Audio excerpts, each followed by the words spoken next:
Hai teman-teman Dara, welcome back. Pernah gak sih kamu ngerasa udah latihan berjam-jam tapi kok kayaknya nggak ada progres ya? Rasanya progres itu stuck. Nah, di video kali ini saya akan menjelaskan framework yang saya pakai untuk latihan sehingga setiap sesi latihan saya itu bisa membawa progres. Let's dive in.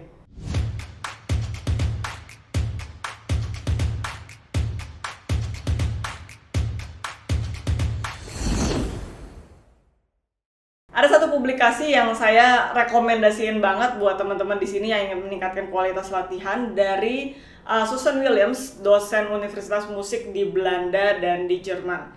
Nah, di bukunya ini atau publikasinya ini judulnya adalah Quality Practice. Seperti judulnya, sangat ditekankan sekali untuk memperhatikan yang namanya kualitas latihan. Dan di situ ada stepnya banyak sekali, bisa teman-teman juga nanti lihat, saya akan attach juga linknya di deskripsi kalau misalkan mau membaca. Nah, tapi di sini saya ingin membahas framework yang saya pakai sendiri untuk setiap sesi latihan saya, yang saya sebut dengan ACT framework. Jadi ACT, ACT. Nah, di video ini saya akan bedah gimana caranya menggunakan framework ini di sesi latihan kamu, sehingga sesi latihan kamu itu waktunya nggak terbuang percuma tanpa sebuah progres yang nyata. Oke, jadi kita akan mulai dengan A atau analyze.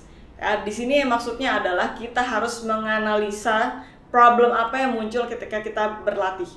Nah, pada saat kita latihan biasanya kan yang terjadi adalah kita membaca satu buah lagu dari awal sampai akhir, dan yang umumnya terjadi adalah diulang terus berkali-kali dari awal sampai akhir.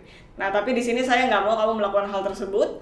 Jadi ketika kamu melatih lagu dari awal sampai akhir, tandai bagian yang challenging atau yang belum bersih atau sering salah mainnya. Ya, jadi di situ adalah clue-nya.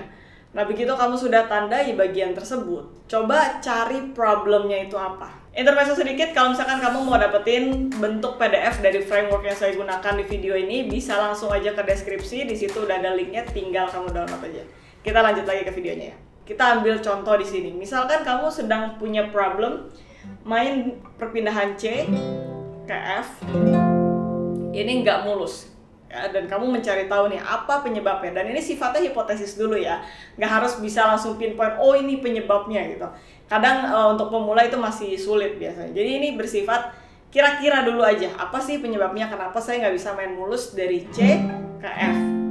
Oke, let's say kamu merasa kayaknya saya jarinya kurang cepet deh pindahnya pas ke F.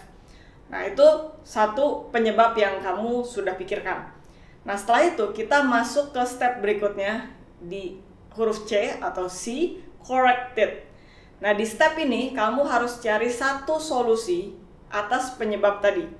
Nah, kalau tadi kamu bilang jari saya kayaknya kurang cepet nih pindahnya, berarti solusinya apa dong yang logis?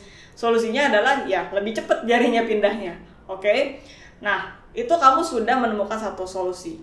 Begitu sudah menemukan satu solusi, pindah ke step berikutnya yaitu T, try it.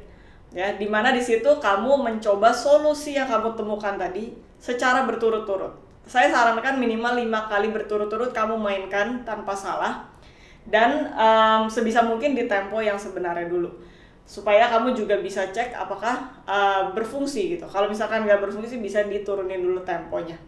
Oke? Jadi kita misalkan tadi berpikir harus lebih cepat nih pindahnya, 5 kali diulang-ulang. Tapi kok masih salah-salah nih, selama 5 kali itu masih belum benar 100% di 5-5-nya itu. Nah, berarti ini adalah satu solusi yang belum tepat. Sehingga saya sarankan kamu balik lagi ke C itu tadi, corrected, cari solusi yang lain. Nah, karena mungkin ya solusi tadi bukan yang tepat untuk hal ini. Jadi kalau misalkan kamu cari lagi, kamu pikir lagi, kayaknya bukan cuma saya kurang cepat, tapi saya nggak familiar dengan bentuk chordnya. Let's say bentuk F saya ini masih telat nyusunnya. Nah, jadi bukan kurang cepat movementnya atau perpindahannya, shiftingnya, tapi kurang cepat karena penyebab yang lain adalah kamu belum familiar dengan bentuk chordnya. Jadi ini seperti kombinasi gitu ya, nggak cuma satu solusi aja, tapi ada solusi yang lain secara bersamaan. Jadi sekarang solusinya adalah kamu harus familiar dulu dengan bentuk F. Misalkan bentuk F kan seperti ini. Ya, difamiliarin dulu. Jadi misalkan kamu rest seperti ini tangannya, coba langsung bentuk chord F. Ya, latihan ini dulu bentuk F. Nah, setelah familiar dengan bentuk F ini, kamu kombinasikan tadi dengan lebih cepat perpindahannya atau refleks jarinya lebih cepat pada saat berpindah. Nah, setelah itu kita balik lagi ke level T atau try lagi, dicoba lagi solusinya selama 5 kali. 2, 3, 4, 5 ya. Nah, kalau ini udah bisa dengan benar 5-5-nya 100% benar, selalu benar mainnya, berarti ini udah solusi yang tepat. Berarti solve masalahnya. Ini yang sangat penting. Kita harus selalu berusaha untuk solve suatu masalah. Kalau misalkan belum selesai, kamu balik lagi ke yang paling awal, yaitu analyze itu tadi. Mungkin penyebabnya bukan kedua-duanya itu. Ya, solusinya juga tentunya bukan itu jadinya. Oke, jadi itu mesti dikulik lagi ke depan. Sekarang saya ambil contoh kedua. Kalau misalkan kamu main slur, oke, kita mulai dari step analyze. Ada problem di situ. Ya, problem slur kamu suaranya nggak bersih. Misalkan bunyinya gini, meleset-meleset terus ya. Nah, terus kamu penyebabnya itu menurut kamu, hipotesis kamu adalah jari saya kayaknya ini miring deh posisinya. Gini ya, kamu nekannya. Sehingga kadang-kadang jarinya tidak mendarat dengan tepat. Nah, berarti kita masuk ke stage berikut ya, correct it, cari solusinya.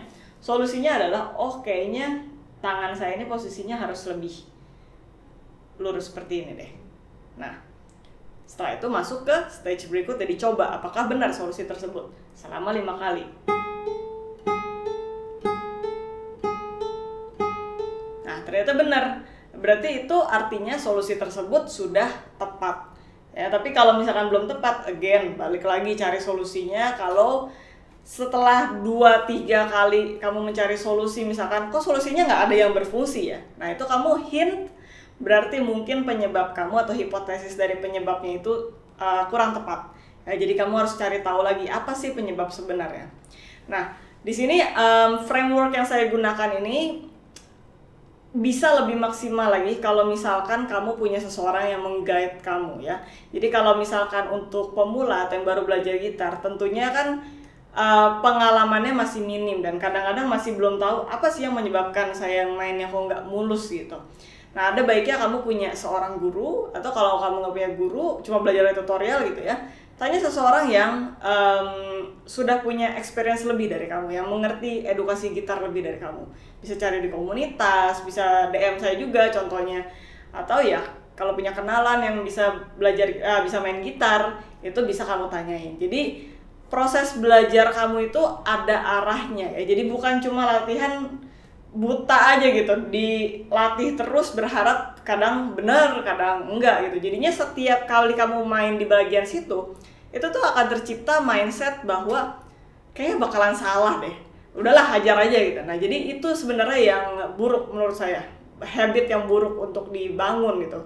Kalau bisa jangan dibangun malahan, karena ketika kamu sudah keep habit itu, jadinya ke bawah nanti. Kalau kamu main lagu-lagu yang lain juga akan sama, sehingga kamu main lagu apapun itu nggak pernah terasa selesai, rasanya nggak pernah mulus gitu. Nah, itu yang sebaiknya diperbaiki dari awal step kamu belajar gitu. Jadi semoga harapan saya framework ini bisa membantu kamu untuk berpikir lebih analytical, berpikir lebih kritis lagi, sehingga latihan itu selalu ada goalnya, ada arahnya. Itu yang akhirnya membentuk progres latihan kamu. Alright, kalau misalkan kamu sudah coba di rumah, bisa drop down di komentar apa pendapat kamu soal framework ini, apakah berfungsi atau enggak, atau mungkin kamu punya cara lain untuk latihan sehingga bisa meningkatkan kualitas latihan diri kamu sendiri. Alright, thanks for watching. I'll see you in the next video. Bye bye.